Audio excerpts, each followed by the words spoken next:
Hi dear student, मैं दीपक कुमार प्रगत coaching classes के यूट्यूब चैनल पर आपका स्वागत करते हैं। डियर स्टूडेंट, यह वीडियो क्लास 11th के लिए है जिसमें हमने लिया है पूरक समुच्चय। हम लोग समुच्चय पढ़ रहे हैं, सेट या भाग 17 है। पूरक समुच्चय के बारे में पढ़ेंगे जिसको इंग्लिश में कहते हैं कॉम्प्लीमेंट्री सेट। कॉम्प्लीमेंट्री सेट देखिए, जैसा कि नाम से पता चला है पूरक समुच्चय, ऐसा समुच्चय जो किसी के साथ मिल जाए तो पूर्ण हो जाए, यानी कि पूरक हो जाए, तो उसका नाम ही पूरक कहलाएगा। ठीक, चलिए जैसे शुरू करते हैं। यदि ए एक समुच्चय है तथा यू उसका समष्टि, यू का मतलब यहाँ पे यूनिवर्सल सेट है, यूनिवर्सल सेट का मतलब समष्टि समुच्चय होता है, तथा यू उसका समष्टि समुच्चय है, तो यू के उन अवयवों का समुच्चय जो, ध्यान दीजिए, यू के उन अवयवों का समुच्चय जो ए में नहीं है, कामा ए का पूरक समुच्चय कहलाता है। ए के पूरक समुच्चय को ए डैश या ए की पावर सी से प्रदर्शित करते हैं। परिभाषा इस प्रकार है। कैसे, ये परिभाषा कैसी है और ये तो मैथमेटिकल आप कैसे प्रेजेंट करेंगे वो चीजें दिखाना है आपको। ए डैश या ए की पावर सी, अगर हमको पूरक समुच्चय को प्रदर्शित करना है तो मैथमेटिकल भाषा में लिखेंगे ए डैश लिख दीजिए या ए की पावर सी, तो उसी को क्या कहेंगे, ए डैश का मतलब ए का पूरक समुच्चय, ए की पावर सी भी लिख सकते हैं, सी फॉर कॉम्प्लीमेंट्री सेट होता है, ए की पावर सी लिख दिया यहाँ पे हमने। ठीक, तो ए डैश या ए की power C equal to X such that X belongs to U, comma X does not belongs to A. यहाँ पर मतलब सीधा सा है कि एक्स इस प्रकार है कि एक्स अवयव है यू का, इसको हम लोग अवयव पढ़ते हैं, इसको अवयव पढ़ते हैं, इंग्लिश में एलिमेंट कहते हैं। ठीक, एक्स बिलोंग्स टू, हम इसको बिलोंग कहते हैं, बिलोंग का मतलब इसमें होना है, किसमें, यू में। तो एक्स इस प्रकार है कि एक्स अवयव है यू का, कामा एक्स अवयव नहीं है ए का। ठीक, तब उसे क्या कहते हैं, उस एक्स को हम क्या कहेंगे कि वो ए डैश का अवयव है, यानी कि वो कॉम्प्लीमेंट्री सेट है किसका, ए का।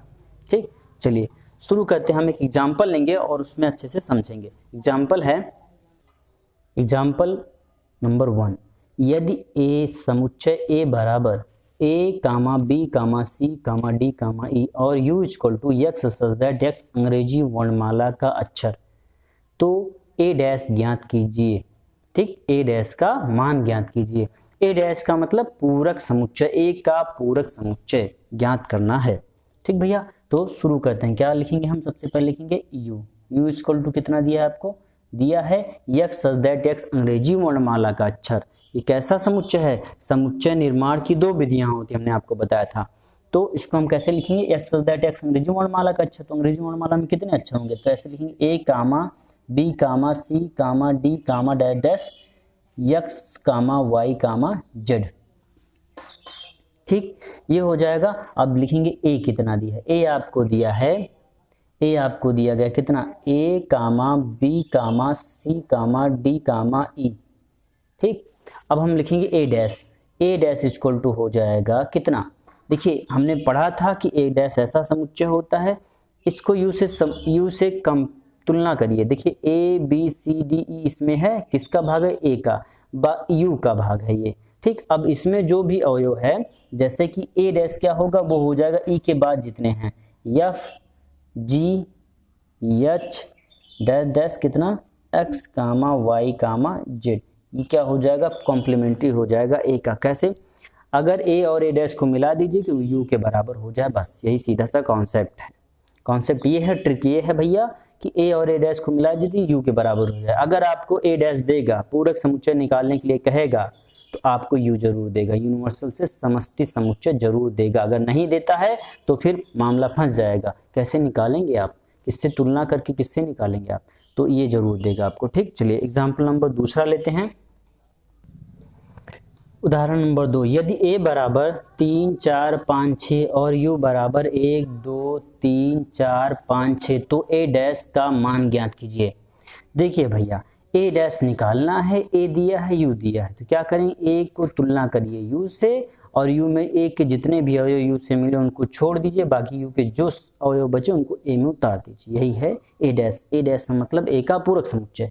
तो आप लिखिए पहले, सबसे पहले U equal to universal set समष्टि समुच्चय 1 कामा 2 कामा 3 कामा 4 5 कामा 6, यू हो गया। और लिखिए अब ए कितना दिया है, 3 कामा 4 कामा 5 कामा 6, देखिए यू में है 1 2 3 4 5 6 और ए में है 3 4 5 6, तो ए डैश हमसे पूछ रहा है, तो ए डैश निकालने के लिए आप करेंगे क्या, 3 4 5 6 इसमें है, 3 4 5 6 इसको छोड़ दीजिए, बाकी 1 2 के यहाँ लिख दीजिए, 1 कामा 2। अब देखिए अगर इन दोनों को मिला दिया जाए ए और ए डैश को, तो यू के बराबर होगा कि नहीं, देखो 1 2 3 4 5 6, 1 2 3 4 5 6 हो गया, यही आपका हो जाएगा आंसर, यही आपका हो जाएगा ए डैश। जब भी आपको ए डैश निकालना हो तो आप ऐसे ही तुलना करके निकाल सकते हैं, ठीक। चलिए एक और एग्जाम्पल लेते हैं। उदाहरण नंबर 3 है, यदि u इक्वल टू समष्टि समुच्चय बराबर A B C D E F G H, तो निम्नलिखित समुच्चयों के पूरक ज्ञात कीजिए। नंबर 1 a बराबर ए बी सी, दूसरा b equal to D E F G, तीसरा c equal to A C E G, चौथा d equal to F G H A. तो क्या ज्ञात करना है, सभी का पूरक, जैसे a dash b dash c dash d dash ज्ञात करना है आपको, ठीक। तो लिखेंगे u इक्वल टू दिया है आपको a comma b comma c comma d comma e comma f comma g comma h, ये आपका हो गया क्या, समष्टि समुच्चय जिसको हम u कहते हैं। अब आपको पहला ऑप्शन a दिया है a comma b comma c ना भैया, क्या ज्ञात करना है, a डैश इसका ज्ञात करना है। तो a डैश में क्या लिखेंगे आप, इसकी तुलना इससे कर देखिए, a b c छोड़ दीजिए, ये कट गया, क्या बचा u में, वही यहाँ पे उतार दीजिए, जो बचा u में वही यहाँ पे उतार दीजिए, क्या बचा d e f g h, तो यहाँ पे क्या उतारेंगे d comma e comma f comma g कामा h, यही पे यहाँ पे उतार देंगे, ये आपका हो जाएगा a डैश। अगर इसको मिला दीजिए तो ये इसको पूर्ण कर देता है, पूरक हो जाएगा, किसका, a का पूरक हो जाएगा, तो u के बराबर हो जाएगा। चलिए दूसरा b उतारते हैं, b इक्वल टू दिया समुच्चय b equal to d comma e comma f comma g, then b dash equal to b dash, देखिए डी ई एफ जी, कहाँ है डी ई एफ जी को छोड़ दीजिए, क्या बचा, इसको छोड़ दीजिए, तो क्या बचा a b c और h बचा, क्या बचा a comma b comma c comma h, ये आपका हो जाएगा b डैश। तीसरे ऑप्शन पे आते हैं, थर्ड ऑप्शन इज c, समुच्चय c equal to a comma c comma e comma g, यहाँ पे बड़ा c बनाइए c, यहाँ c डैश होगा आपका, फिर क्या ए सी ई जी को छोड़ करके ए सी ई जी को छोड़ दीजिए, क्या बचेगा फिर बी कामा सी, यहाँ पे छोड़ दीजिए सी के बाद डी, ई को छोड़ दीजिए एफ, जी को छोड़ दीजिए एच, ये हो जाएगा सी डैश।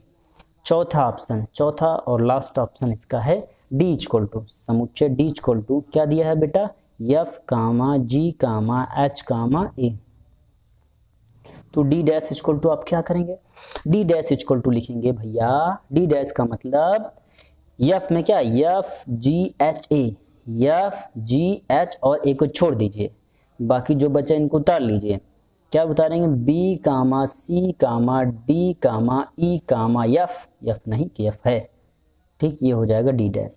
ये तो इसके सबके सम्मुख जो हमने लिखा है वो उसका एक दूसरे का पूरक समुच्चय है, ठीक। तो ये तो था आपका तीसरा उदाहरण, हमें उम्मीद है आपको पूरक समुच्चय समझ में आ रहा होगा।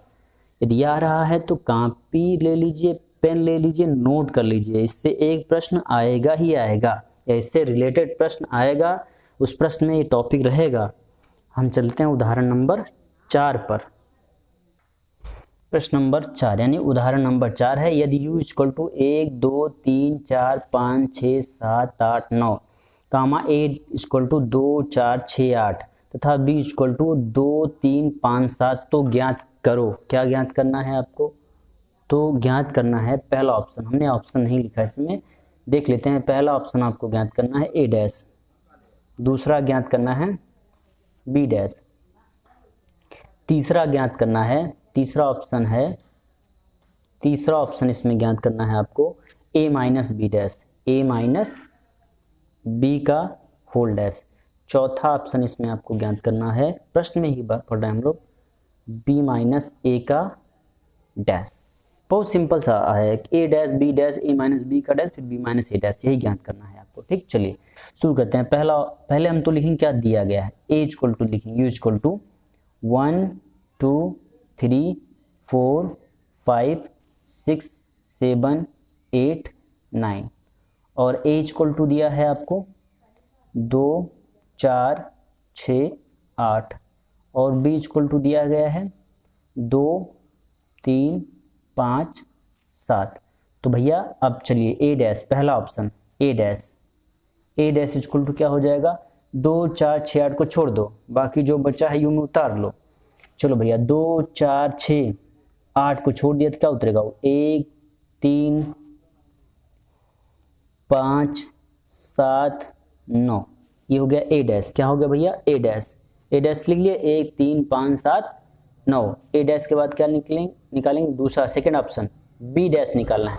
बी डैश का मतलब 2 3 5 7 को छोड़ दो, क्या छोड़ दें, 2 3 5 7 को, 2 3 5 7 को छोड़ दिया तो क्या बचा, 1 2 3 को छोड़ा 4 उतारा, 5 को छोड़ा 6 उतारा, 7 को छोड़ा 8 कामा 9 को उतार ले, ये हो गया बी डैश। अब अगला आता है third option is A minus B. सबसे पहले क्या निकालेंगे भैया, ए माइनस बी ज्ञात करो तभी तो उसका डैश निकालोगे बाबू। तो चलो ए माइनस बी का मतलब ए का अवयव जो बी में ना हो, तो ए का अवयव लिखिए 2 कामा 4 कामा 6 कामा 8 माइनस बी का अवयव 2 कामा 3 कामा 5 कामा 7। अब घटा लीजिए, घटाएंगे तो क्या मिलेगा, इसका अवयव जो इसमें ना हो, तो 2 है भैया, 4 नहीं है, 6 नहीं है और 8 नहीं है। तो क्या हो गया, 2 4 6 और 8 मिल गया। अतः अब क्या निकालेंगे आप, अब निकालेंगे, ये तो a माइनस बी था, अब इसका डैश निकाल लीजिए। पूरक समुच्चय a माइनस बी का डैश इक्वल टू क्या होगा, a माइनस बी का डैश निकालेंगे आप लोग, लिखेंगे फिर कि 4 6 8, इससे इसके पास चलिए u के पास, इससे तुलना करिए, 4 6 8 को तुलना करके बाकी सब इसमें लिख लीजिए। क्या बचा, 1 बचा, 2 3 5 6 है, इसमें छोड़ दीजिए, 7 8 है, 9, ये हो जाएगा a माइनस बी का डैश, a माइनस बी का पूरक समुच्चय। तो अब चौथा ऑप्शन जो है आपका, चौथा ऑप्शन है b माइनस ए का डैश, b माइनस ए का डैश ना, ये निकालना है। तो सबसे पहले आप क्या निकालेंगे, b माइनस ए। तो भैया b का एलिमेंट लिखिए 2 3 5 7 लिख लिया, माइनस लगाइए, ए का लिखिए समुच्चय 2 4 6 कामा 8। क्या पढ़ते हैं, पढ़ने का तरीका हमने बताया था कि बी का अवयव जो ए में ना हो, तो बी का कौन सा है जो ए में नहीं है, तो बी का कौन सा है जो इसमें नहीं है, इसका कौन सा इसमें नहीं, देखिए 2 है मत लिखिए, 3 है नहीं है तो यहाँ लिखो फटाक से 3, 5 इसमें है नहीं है तो यहाँ लिखो, 7 इसमें है नहीं है तो यहाँ लिखो, ये यही हो गया बी माइनस ए। क्या हो गया, बी माइनस ए। अब निकालना है नाउ, अब b माइनस ए का डैश निकालिए, तो इसको उठाइए, तुरंत तुलना करिए किससे, u से, समष्टि से। तो 1 कामा 2 3 है, छोड़ दीजिए, 4 5 छोड़ दीजिए, 6 लिखिए, 7 है छोड़ दीजिए, 8 लिखिए, 9 लिखिए, यही हो जाएगा आपका b माइनस ए का डैश हो जाएगा। ये आपका था उदाहरण नंबर 4। अब उम्मीद है कि आप सबको क्या पूरक समुच्चय समझ में आया होगा, पूरक समुच्चय से रिलेटेड प्रॉब्लम सॉल्व कर लेंगे। ठीक, एक डाउट और है स्टूडेंट को कि हम किस बुक से वीडियो बनाते हैं। ठीक, तो बुक है, हमने पहले ही बताया था कि वो बुक किसकी है, डॉक्टर हर्ष रूप शर्मा की बुक है, जिसको हम लोग कहते हैं मनोहर रे शॉर्टकट भाषा में। ठीक, प्रकाशन की बात करें तो रतन प्रकाशन की है। हम इसी बुक से अभी पढ़ा रहे हैं, किससे, मनोहर रे से। 11th और 12th दोनों में हम मनोहर रे की बुक से पढ़ाएंगे। और रही बात एनसीईआरटी की, तो एनसीईआरटी की बुक अभी नहीं पढ़ा रहे हैं, उसमें प्रॉब्लम कम है, एग्जाम्पल्स कम है और थोड़ा सा मेथड उसका कम सही है अकॉर्डिंग टू दिस बुक, मनोहर रे के अकॉर्डिंग। ठीक, तो हम लोग ना भैया मनोहर रे से पढ़ेंगे, फिर ज़रूरत पड़ी तो जब हम लोग एनसीईआरटी भी थोड़ा बहुत पढ़ लेंगे, लेकिन सारा फोकस मनोहर रे पर होगा। समय मिला तो अनसॉल्व करवाएंगे, उसके बाद भी समय मिला तो हम थोड़ा बहुत एनसीईआरटी से इंपॉर्टेंट चैप्टर जो हैं प्रॉब्लम अधिक सॉल्व करने के लिए एनसीईआरटी को भी ऐड कर लेंगे, बट साइड बुक होगी एनसीईआरटी बुक हमारे लिए। तो मेन जो हमारी बुक होगी वो होगी मनोहर रे। ये यूपी बोर्ड के लिए हम बता रहे हैं, यूपी बोर्ड के लिए डॉक्टर हर्ष रूप शर्मा की बुक सबसे अच्छी है। हम किसी प्रकाशन का प्रचार नहीं कर रहे हैं, बता रहे हैं आपको, ठीक ना। नहीं तो आप कहेंगे सर की फेवरेट बुक है, फेवरेट बुक नहीं है। वही बुक अच्छी होती है जिसमें सबसे अधिक उदाहरण हो, प्रॉब्लम हो, और दूसरी बात क्रमबद्ध तरीके से स्टेप टू स्टेप प्रॉब्लम को दिया गया हो और सॉल्विंग का तरीका बताया गया हो ना भैया, तब तो ठीक है। आप एनसीईआरटी पढ़ लीजिए, अब पढ़ करके कहीं दे दीजिए कोई एग्जाम तो हमको बताइएगा, ठीक। बहरहाल काम की बात करते हैं, आज इतना हमने खत्म किया, 4 उदाहरण पढ़ा है, अब पूरक समुच्चय के बारे में पढ़ा है। अब नेक्स्ट वीडियो में हम इसके आगे पढ़ेंगे। Thank you very much.